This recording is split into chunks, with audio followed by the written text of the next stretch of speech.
सभी को प्रणाम और सिंधु मां को प्रणाम। मैं उस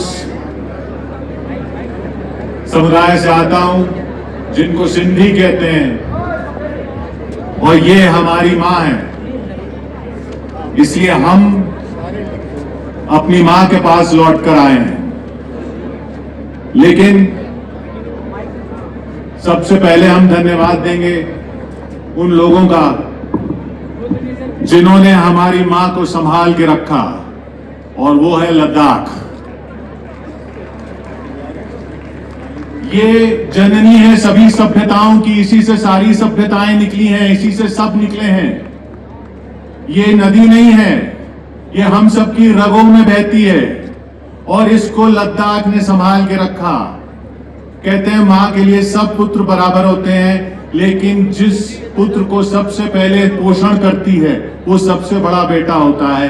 लद्दाख हमारा सबसे बड़ा भाई है, लद्दाखी हमारे सबसे बड़े भाई हैं। हम नकुल सहदेव हैं तो ये युधिष्ठिर हैं, हम भरत शत्रुघ्न हैं तो ये राम हैं। इसलिए लद्दाख को नमन, लद्दाखियों को नमन, जिन्होंने इस पवित्र धारा को हमारे लिए संजो के रखा है, संभाल के रखा है। याद रखिए, जब पासपोर्ट नहीं था, जब आधार नहीं था, जब संविधान नहीं था, जब तिरंगा नहीं था, तब भी ये नदी थी, तब भी सिंधु थी। जिस सिंधु से नाम हिंदू पड़ा, जिस सिंधु से नाम हिंद पड़ा, जिस सिंधु से हिंदुस्तान पड़ा, ये नदी हमारी पहचान है।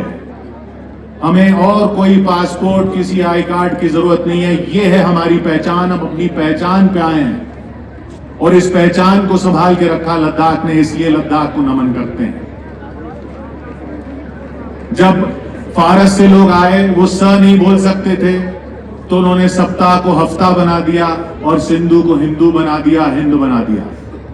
लेकिन सब के सब यहां से जो निकले वो सिंधु पुत्र हैं।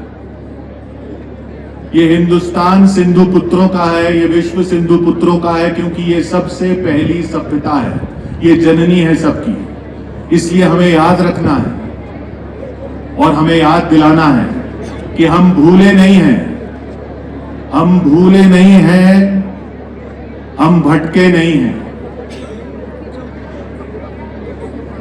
ये जो सिंधु धारा है, यही अस्तित्व हमारा है, यही हिंदुस्तान हमारा।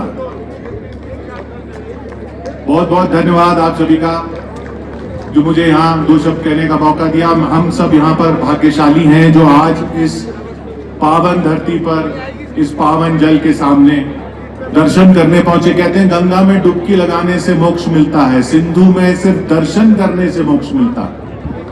आज इसीलिए ये सिंधु दर्शन यात्रा है। बहुत बहुत धन्यवाद। जिए सिंधु जिए